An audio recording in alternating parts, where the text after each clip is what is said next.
The Speaker, on behalf of the entire membership of the House of Representatives, offers House Resolution number 297, a resolution of tribute offered as memorial for Curtis Hertel, former Speaker of the Michigan House of Representatives.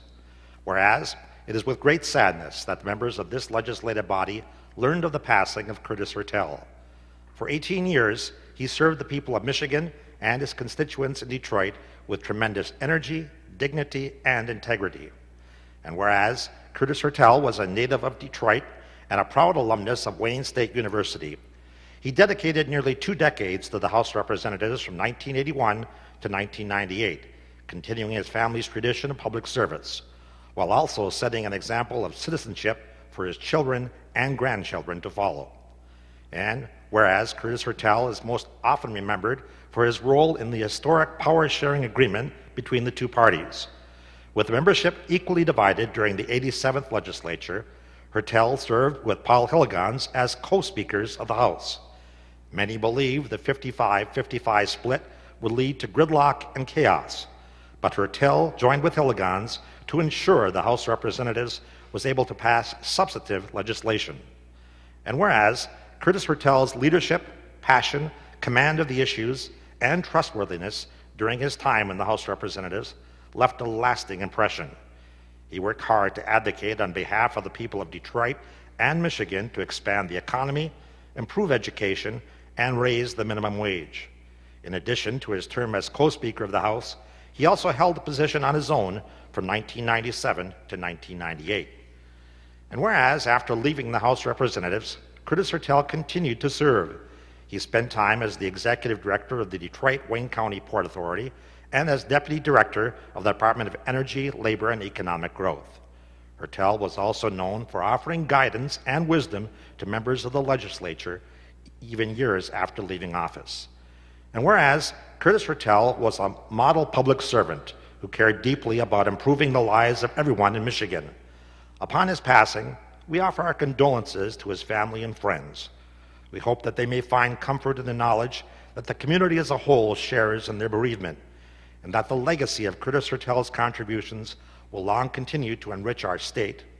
Now, therefore, be it resolved by the House of Representatives that we offer this expression of our highest tribute to honor the memory of Curtis Hertel, a member of the legislative body from 1981 to 1998. And be it further resolved that copies of this resolution be transmitted to the Hertel family as evidence of our lasting esteem for his memory. All members in favor of the resolution, please rise. The resolution is adopted.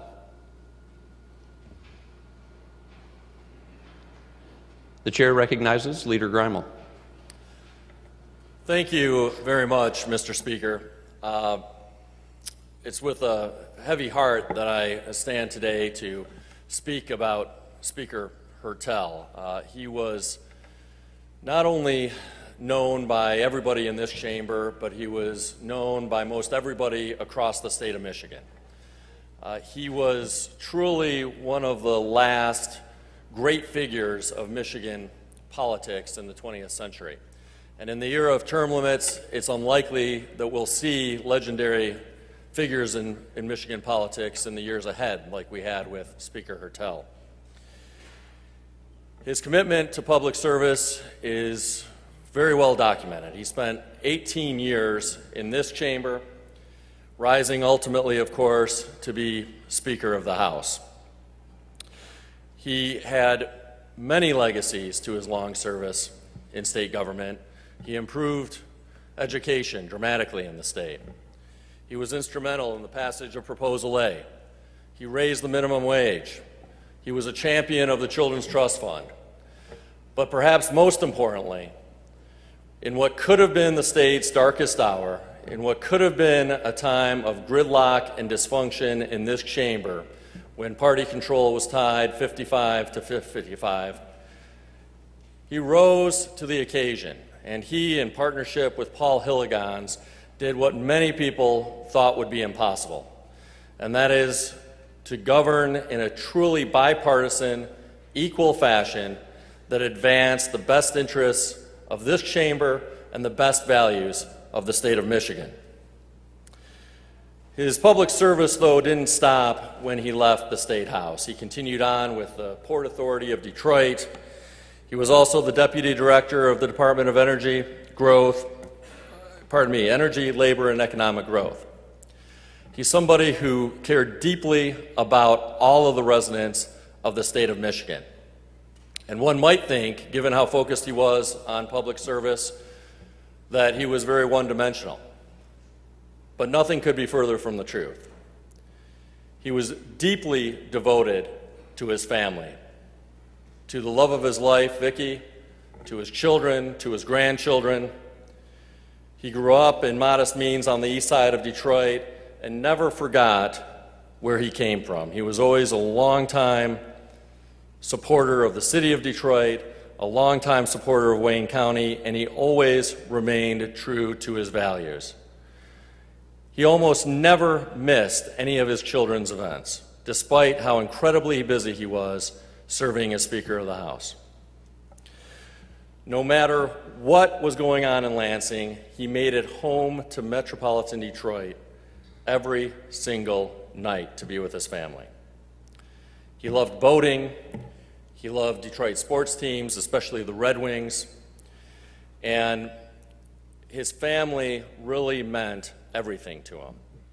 And it's really an honor and touching that so many of his family members were able to make it here today. His children and grandchildren are all with us. And as I said, that includes his wife, the love of his life, Vicki.